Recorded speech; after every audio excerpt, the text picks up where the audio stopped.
അപകടത്തിൽപ്പെട്ട കപ്പലിൽ നിന്നും തീരത്തടിഞ്ഞ മാലിന്യങ്ങൾ പൂർണ്ണമായി നീക്കം ചെയ്യാതെ അധികാരികൾ. തിരുവനന്തപുരം വർക്കല പാപനാശം കടൽ തീരത്തടിഞ്ഞ മാലിന്യങ്ങളാൽ ബുദ്ധിമുട്ടിലായിരിക്കുകയാണ് വിനോദസഞ്ചാരികളും.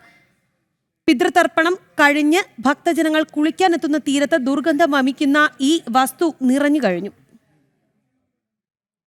കണ്ടെയ്നറിൽ നിന്നും തീരത്തടിഞ്ഞുകൂടിയ മാലിന്യങ്ങൾ പൂർണ്ണമായി നീക്കം ചെയ്യാത്തത് മൂലം ദുരിതത്തിലായിരിക്കുകയാണ് വിനോദസഞ്ചാരികളും നാട്ടുകാരും.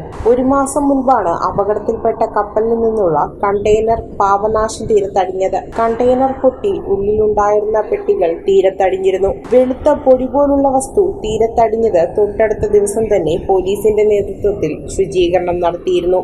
എന്നാൽ 2 തടിപ്പെട്ടിയിലുണ്ടായിരുന്ന സാധനങ്ങൾ തീരത്ത് ഉപേക്ഷിക്കുകയായിരുന്നു. പാപനാശം കടവിലേക്ക് ഒഴുകിയെത്തുന്ന നീരുറവകൾക്ക് സമീപമാണ് ഇത് ഉപേക്ഷിച്ചത്. പെട്ടിയിൽ നിന്നും ദുർഗന്ധം വമിക്കുന്ന പഞ്ഞി പോലുള്ള വസ്തു നീരുറവയിൽ കുന്നുകൂടി കിടക്കുകയാണ്. കഴിഞ്ഞ ദിവസം വർക്കല നഗരസഭയിലെ ശുചീകരണ പ്രവർത്തകർ തീരം ശുചീകരിച്ചപ്പോഴും ഇവ നീക്കം ചെയ്തില്ല. കടലിൽ നിന്നും വീണ വസ്തുവായതിനാൽ ഇവ നീക്കം ചെയ്യാൻ സാധിക്കില്ല എന്നായിരുന്നു ശുചീകരണ തൊഴിലാളികൾ അറിയിച്ചത്. തോട്ടിലായിട്ട് കുറെ സാധനങ്ങൾ 2-3 ബോക്സ് സാധനങ്ങൾ അവിടെ തോട്ടിൽ കിടന്ന് ചീഞ്ഞ് ഈ പിന്നെ ഒട്ടനവധി ടൂറിസ്റ്റുകളും അതുപോലെ തന്നെ ബലിതർപ്പണത്തിന് വരുന്ന ആൾക്കാരും ഇവിടെ എത്തുന്ന സ്ഥലമാണ്.